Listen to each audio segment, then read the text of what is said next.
అనకాపల్లి జిల్లా నాసేపట్నం పరిపాలన వికేంద్రీకరణతోనే ప్రజలకు సత్వర న్యాయం. స్పీకర్ చింతకాయల అయ్యన్న పాత్రుడు. నర్సీపట్నంలోని డివిజనల్ అభివృద్ధి అధికారి కార్యాలయం ప్రారంభం. వర్చువల్ విధానంలో 77 కార్యాలయాలను ప్రారంభించిన డిప్యూటీ సీఎం పవన్ కళ్యాణ్. ఉపాధి హామీ నిధులతో సాగునీటి కాలువలకు సిమెంట్ లైనింగ్ చేపట్టాలని స్పీకర్ సూచన.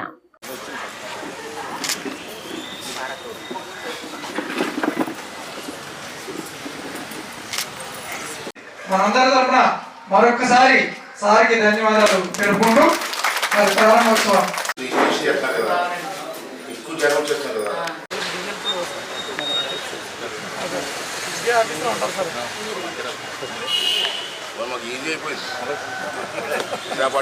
అనకాపల్లి మీరు రివ్యూ చేస్తారు. మళ్ళీ అందరూ కలిసి అనకాపల్లి వెళ్ళాలి. మళ్ళీ అనకాపల్లి వెళ్ళాలంటే ఉదయం 10 రాత్రి రావాలి. ఒక రోజంతా ఈ జర్నీలోనే పోతుంది. అంచేత దీన్ని కొన్ని స్థాయిలుగా డివైడ్ చేయాలని చెప్పి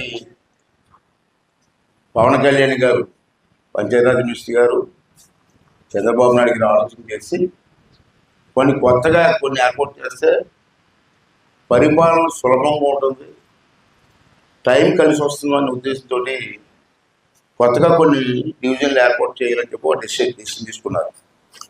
దాని ప్రకారంగా ప్రభుత్వం నిర్ణయం తీసుకొని అంచేత రాష్ట్ర వ్యాప్తంగా ఈరోజు 77 కదమ్మా, 77 డివిజనల్ ఆఫీసులు ఏర్పాటు చేయాలని డిసైడ్ చేశారు.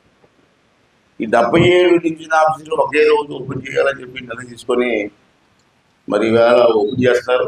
పవన్ కళ్యాణ్ గారికి కూడా 11:45 ఓపెన్ చేస్తారు ముహూర్తం. అంచేత టీవీల్లోని రాష్ట్ర వ్యాప్తంగా తెలియడం కోసం మన ఇంట్లో టీవీల్లో కూడా రిలీజ్ చేయడం కోసం అన్ని ఏర్పాటు చేయడం జరిగింది. దీనివల్ల ఉపయోగం ఏంటంటే టైం కలిసి వస్తుంది, దగ్గరగా రివ్యూ చేసుకునే అవకాశం వస్తుంది. ఆ రివ్యూ చేయకపోతే ఏమవుతుందంటే మండలాలు ఏం జరుగుతుందో మాకు చేయట్లేదు. ఈ మండల ఆఫీసులు ఏం చేస్తారో మాకు తెలియట్లేదు. ఎప్పుడో నెలకోసారి వస్తాం మండలానికి, అప్పుడు మాట్లాడుతున్నాం అంతే.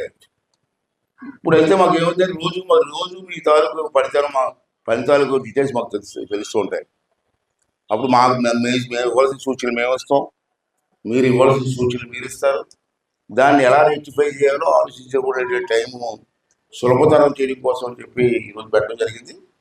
దాన్ని మన నర్సీపట్నంలో ఈవేళ సైట్ లేకపోతే అందాక ఈ మున్సిపల్ ఆఫీస్ అలాగే బొడ్డుపల్లి మార్చాం కాబట్టి పైన ఖాళీ కొని పెట్టుకోమని చెప్పాం.